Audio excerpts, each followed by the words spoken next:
कुछ शहर आपको जगह नहीं एहसास देते हैं। मैसूर वही एहसास है, रोशनी में इतिहास, बाजार में अपनापन और पहाड़ियों पर सुकून। शाम को वृंदावन गार्डन्स में म्यूजिकल फाउंटेन पानी को धुनों पर नचाता है। केआरएस डैम के नीचे बसा टेरेस गार्डन शहर का क्लासिक इवनिंग प्लान है। बैकवाटर्स के किनारे वेणुगोपाल स्वामी टेम्पल 12वीं सदी का होयसला चमत्कार है, जिसे हाल ही में पत्थर दर पत्थर नई ऊंचाई और नई ऊंची साइट पर फिर से बसाया गया।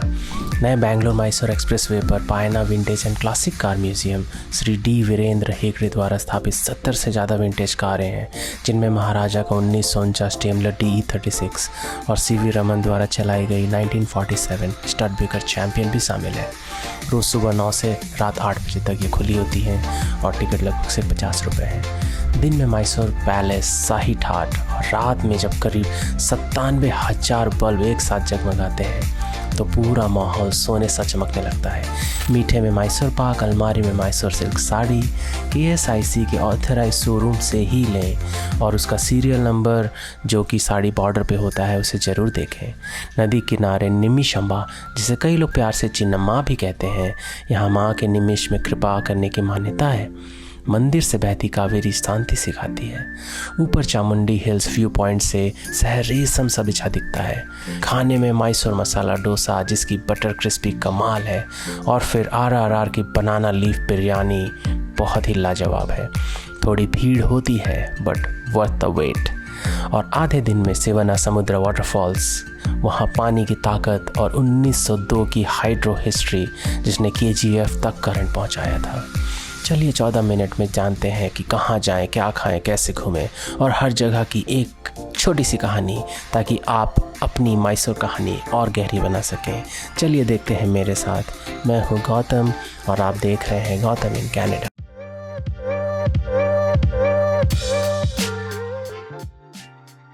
आइए सबसे पहले जानते हैं कि मैसूर कैसे पहुँचें, कैसे घूमें। बेंगलोर से सड़क, बस, ट्रेन से 3 से 3.5 घंटे में मैसूर पहुंचा जा सकता है। लकीली दोस्तों एक पीछे बस खड़ी हुई है, AC बस है, 411 है पर पर्सन।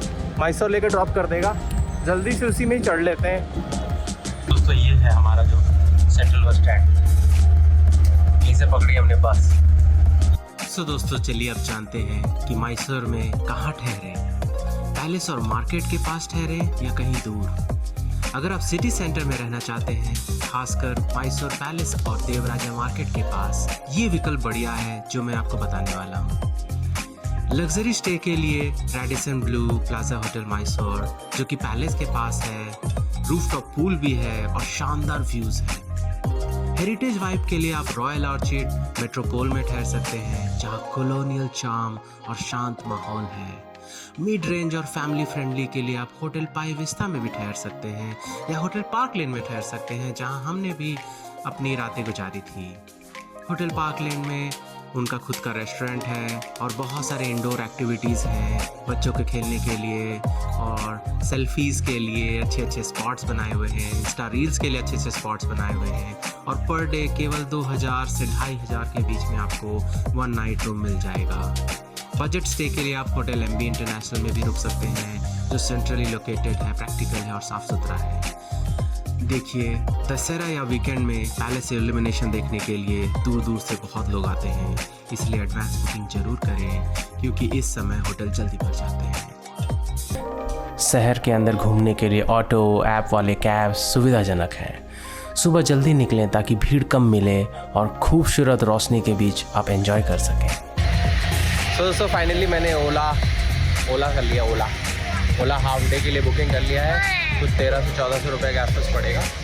मैसूर पैलेस पहुंचने का सबसे अच्छा समय इवनिंग 4 बजे के आसपास है, ताकि आप दिन में भी उसका मज़ा ले सकें और रात में लाइट्स का मज़ा भी ले सकें। ये पेंटिंग है, गजब पेंटिंग है यार। ऐसा दिखता है ये पेंटिंग कि सब हमें ही देख रहे हैं। ऐसे एंगल से देखो, कहाँ देखे हर जगह वाव है भैया। दोस्तों यहाँ पे लोग फोटो जरूर ले रहे हैं क्योंकि ये इतना ब्यूटीफुल, ये स्ट्रक्चर इतना ब्यूटीफुल है,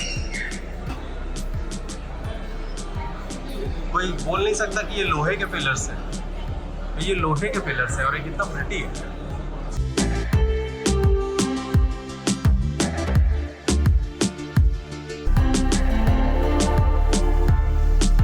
मैसूर पैलेस में रंग, रोशनी और राजसी ठाट का संगम है।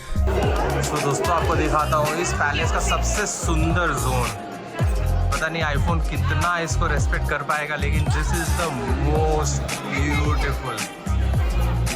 भाई लाइटिंग तो बहुत ही कम है, लेकिन इतनी लाइटिंग में देखते हैं कितना क्या निकाल सकते हैं। लेकिन I think this is one of the best place, amazing spot. दरबार हॉल की छतों के रंग और रात को जब माहौल रोशन होता है, भीड़ परछाइयों में बदल जाती है और बस वो लम्हा रह जाता है। यह वही महल है जो 1896 की आग के बाद 1897 से 1912 के बीच हेनरी अर्विन की डिज़ाइन में बना। इंडो सारासेनिक शैली, वाडिया राजवंश की शाही विरासत का चेहरा। रविवार, सरकारी छुट्टियां और दशहरा के दौरान यहाँ करीब 97,000 बल्ब जलाए जाते हैं। गोल्डन ग्लो देखने लायक होता है। वहाँ से आप जा सकते हैं चामुंडी हिल्स। सुबह सुबह आप जा सकते हैं चामुंडी हिल्स, जिसमें आप टेंपल और व्यू पॉइंट और नंदी पॉइंट को कंबाइन कर सकते हैं। चामुंडी हिल्स पर सुबह नीचे फैला मैसूर ऊपरी सुनहरी हवा और भीतर एक शांति प्रदान करती है। आधे रास्ते पर काले ग्रेनाइट का आकाश में नंदी 1008 सीढ़ियाँ चढ़ते हुए हर कदम पर यही लगता है कि शहर धीरे धीरे आपका ही हो रहा है। बच्चों को आप मैसूर जू ले जा सकते हैं और बड़ों के लिए भी वहाँ बहुत कुछ देखने लायक है। हरा भरा, परिवार फ्रेंडली और देश का सबसे पुराना चिड़ियाघरों में से एक है। इसकी शुरुआत 1892 में महाराजा चामराजेंद्र वाडिया रेक्स ने की थी। आज भी यह कंजर्वेशन और नेचर एजुकेशन का बढ़िया ठिकाना है।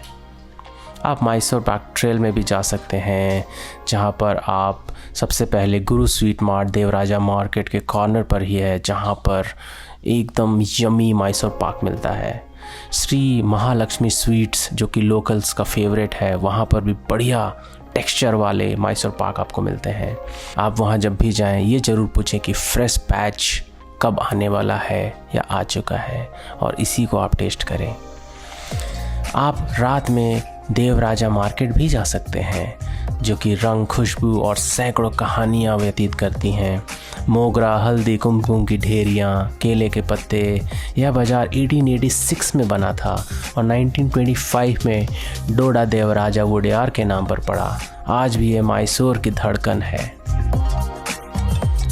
Not to forget saint Joseph's cathedral. यहाँ आप दिन में जाएं, क्योंकि यहाँ पर आपको सबसे ब्यूटीफुल आर्किटेक्चर और इसकी जो कलाकृति है दिन में सबसे अच्छी दिखती है। यहाँ गॉथिक सुइसी मीनारें, रंगीन कांच और भीतर फैलती ठंडक। 1933 से 1936 में ये बनी थी। नियो गॉथिक कृति कलोन कैथेड्रल से प्रेरित है। ट्विन स्पॉयर्स 175 फीट है। इसे भारत के सबसे ऊंचे गिरजाघरों में शुमार करते हैं। तो दोस्तों मैं सेंट फिलोमिनास चर्च के सामने खड़ा हूँ। चर्च कितना ब्यूटीफुल है ये देख के ही समझ में आ रहा होगा। अमेजिंग है, क्या आर्किटेक्चर है यार। ऐसा लगता है कि पुराने ज़माने में जो हमारे एंसेस्टर थे वो ज़्यादा अच्छा बिल्डिंग बनाते थे, क्योंकि ये तो बहुत ही अमेजिंग लग रहा है। और वहाँ देखो वो वाला, वो और भी ब्यूटीफुल लग रहा है पीछे की जो एरिया। मैसूर सिल्क साड़ियों के लिए आप किसी भी KSIC जो कि गवर्नमेंट ऑफ कर्नाटका के ऑथराइज शोरूम्स हैं या फैक्ट्री शोरूम्स हैं, वहाँ से लें। भाई प्रॉपर फैक्ट्री है भाई। माय गुडनेस, यही तो फैक्ट्री है और पीछे सामान बिकता है। ध्यान रखें, असली KSIC साड़ी के बॉर्डर पर यूनिक सीरियल नंबर आता है। इसी से ही ऑथेंटिसिटी मार्क होती है। इवनिंग में या दोपहर में आप RRR रेस्टोरेंट की बिरयानी का मजा लें, जो कि बनाना लीफ में परोसी जाती है। यह आंध्रा स्टाइल बिरयानी बहुत ही मशहूर है। इसे आप गांधी स्क्वायर के पास जाके आनंद ले सकते हैं। इसमें खाना है अभी। Not over cook, not over spice, appropriate spice है। पहले मुझे लगा कि बहुत स्पाइसी होगा, आंध्रा फूड है, but very flavourful. I really like the taste. Peak hours में काफ़ी वेटिंग होता है, बट वेटिंग इज़ वर्थ। दूसरे दिन आप मॉर्निंग में वेणुगोपाल स्वामी टेम्पल के KRS बैकवाटर्स के लिए निकल सकते हैं। यहाँ KRS बैकवाटर्स के किनारे वेणुगोपाल स्वामी टेम्पल, शांत पत्थर, पानी की प्रतिबिंब और एक कहानी जो पानी से ऊपर उठी है, 12वीं सदी का होयसाला मंदिर जो 2000 में स्टोन बाय स्टोन नई जगह पर पुनर्स्थापित किया गया था।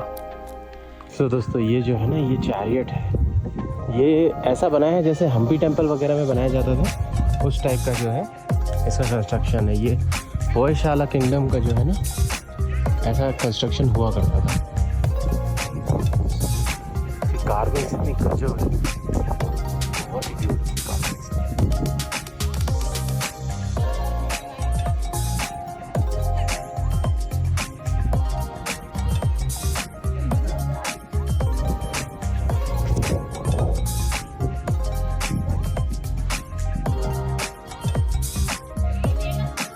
आप दोपहर में शिवनासमुद्र फॉल्स के लिए जा सकते हैं, जहां पर मानसून में गरजना, सर्दियों में कविता। यहाँ 1902 में एशिया की शुरुआती हाइड्रो इलेक्ट्रिक पावर स्टेशन शुरू हुई थी, जिसने कोलार गोल्ड फील्ड्स तक करंट पहुंचाया था।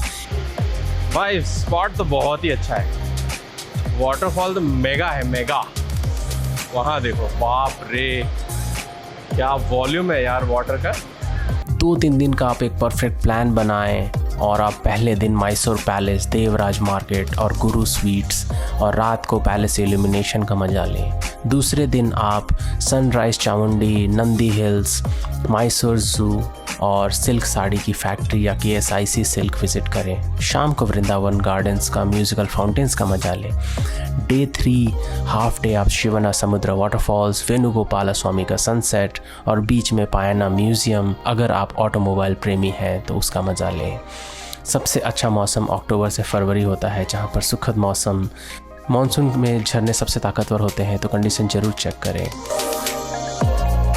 ऑथराइज दुकान और शोरूम से ही सिल्क लें। नकली फैक्ट्री आउटलेट बोर्ड से सावधान रहें। धार्मिक धरोहर स्थलों पर फोटोग्राफी नियम मानें। चर्च और मंदिर के भीतर समय और मर्यादाएं देखें। मैसूर नर्म शहर है, इम्प्रेस नहीं एम्ब्रेस करता है। अगर इस वीडियो ने आपको कुछ महसूस कराया, कमेंट में अपनी मैसूर कहानी ज़रूर लिखिए। अगली कड़ी में मैं ऊटी और उसके बारे में बताऊंगा। आप लाइक, शेयर और सब्सक्राइब करें और मिलते हैं पहाड़ों में।